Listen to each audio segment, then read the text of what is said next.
Thank you very much, Mr. President, Your Excellencies, ladies and gentlemen. Good day. It is with great pleasure that I address the third United Nations Environmental Assembly for the first time in my capacity as the new Executive Secretary of the Convention on Biological Diversity.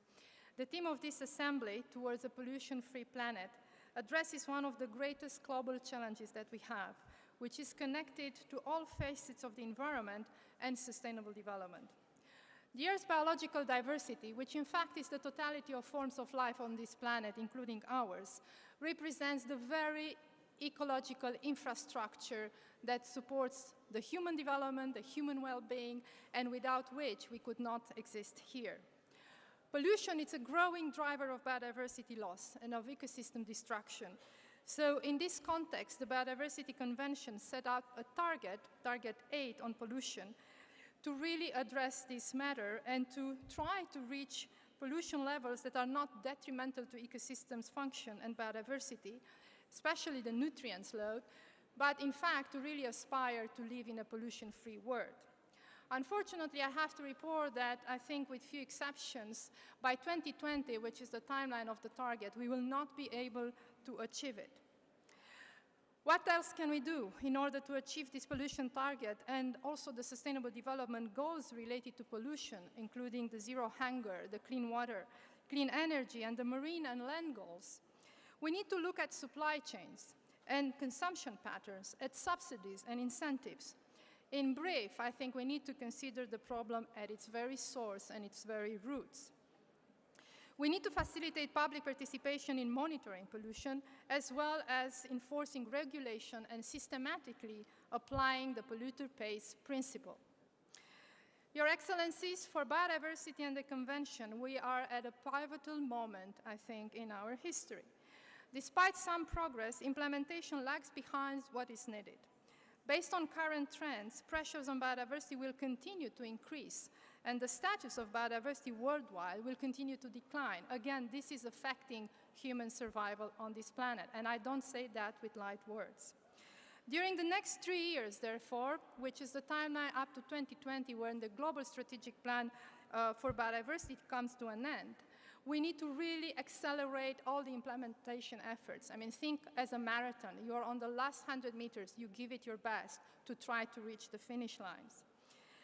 At the same time, the Convention on Biological Diversity is initiating the discussion on the post-2020 framework, and this will be very much anchored in the Sustainable Development Goals and the Agenda 2030. But that's not an easy target, because I think we need to reach and really increase the level of ambition, but also the level of action.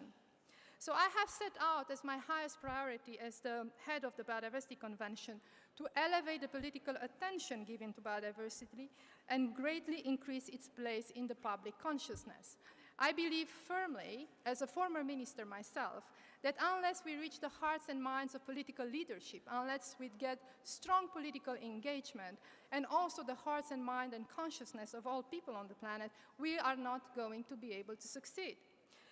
So in this regard, I would like to also emphasize that biodiversity and nature more broadly provide solutions to many of the global challenges we face, including climate change, including climate mitigation and adaptation, but also many aspects of the pollution. Indeed, it is connected with everything that we are doing. At the national level, we will need to step up a whole-of-government approach. Many of you here in this room are ministers of environment, and this is your responsibility. But we know very well that unless we have the support of other ministers, finance, agriculture, infrastructure, energy, we will not be able to push this agenda forward. So to achieve the biodiversity targets, I believe it's also important to reach out to other stakeholders, primarily the business community, and to take advantage, as the gentleman from IBM was suggesting, of the fourth industrial revolution. There is a whole new technology out there that... Thank you. Time is finished.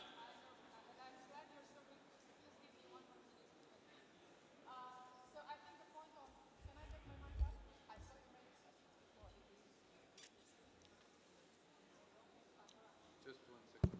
Thank you for the mic. Just one more minute to conclude my thoughts.